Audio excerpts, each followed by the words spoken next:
Welcome back to Daily Sews and Stuff. Here is your daily quick tip for this month. What do you do when your pattern piece doesn't fit in your projected area? Well, I have a solution for you, and as usual, it just involves the basic free version of Adobe. You can see here all the different things that I've shown you how to do with that. You're going to need some sort of something to mark your fabric, and then you're going to need your comment tools on your Adobe so that we can make a mark on that as well. I am not actually going to be cutting out my pattern today. This is just for video demonstration purposes, so you will definitely want to make sure that you are always on grain and straight with everything. Mine, I'm going to do my best, but I'm not going to be super picky about it because I'm not actually cutting this. So I am using the Pattern Niche Knoxville top to demonstrate this. This is the twist knot, and this is just the shirt length, so the tunic length would be even longer. I can't rotate my pattern and go the long way. If rotating would work for you, you can find a quick tip about that right here, I believe. And that's great, that's a super simple solution. But if that doesn't work, then what you're gonna need to do is mark both your pattern and your fabric so you can move the two of them together. I'm gonna move my camera up top so I can show you exactly what I need. My normal overhead setup was not cooperating with me today, so we're going to use this one. I went ahead and ran this through the PDF Stitcher to get my lines a little bit easier to see for you guys. Hopefully that's working out, and hopefully you can see what I'm doing. All right, so you can see the problem pretty clearly. The pattern keeps going past here, but it's too wide to rotate. So I'm gonna have to mark both my pattern and my fabric to move them together at the same time. I have sometimes done where I'll go ahead and cut, and stop right here at this lengthen shorten line. This goes all the way across.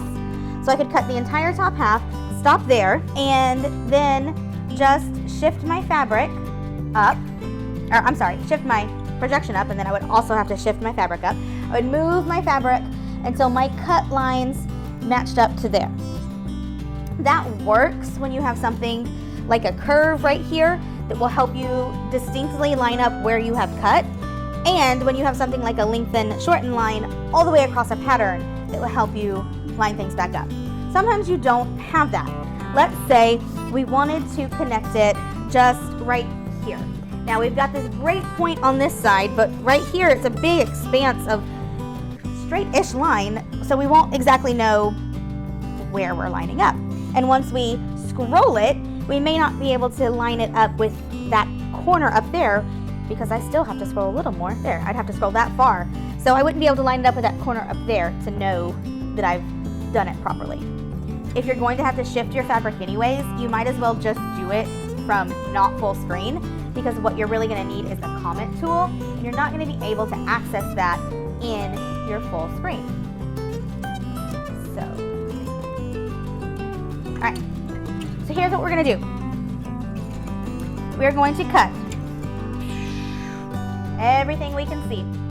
Yep, got it. All right. Here is where I stopped. So I would have that would be cut on all of the rest of that. And I'm going to do a kind of line across it.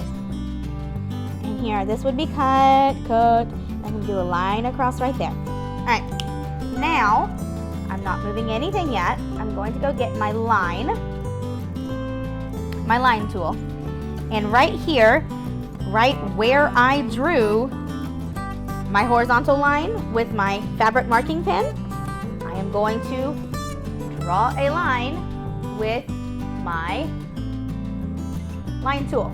I'm using a friction fine liner marker. There's great debate about whether or not these are good for fabric marking. I love them.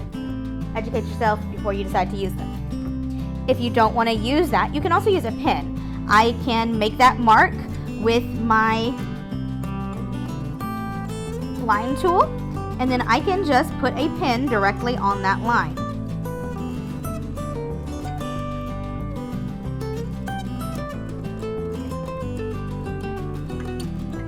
There. Now, I'm going to remove my extra items here. And I'm going to move my fabric up as much as I can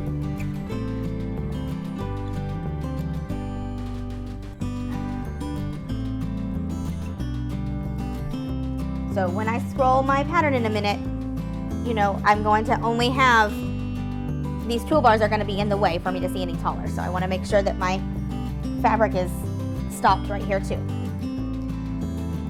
All right, so I've got, this would be cut, so I would be able to kind of match things up a little bit. Oops. But I'm also going to match up those lines that I created. So, you know, you can, right now, my red line looks like it matches up with that pen. But I also drew that vertical line where the cut would be, and that would help me align it this other way too. I would keep fussing until I got that lined up vertically and horizontally. Here too, and here, this one's lined up pretty well, but this isn't. So it might just be that my fabric is a little off. There we go. Now that's lined up too. Kind of like when you're calibrating, you have to take into account the fabric might need to move and the projection might need to move the same as your table might need to move and your projector might need to move. But once you get that line back up, that was pretty quick, you guys. And now I could continue. Cut, cut, cut, cut, cut, cut, cut, cut, cut, cut, cut, cut, cut, cut. All right, I hope that was helpful to you. Tune in next month for another Daily Quick Tip. Keep watching my videos, so like, subscribe, and comment.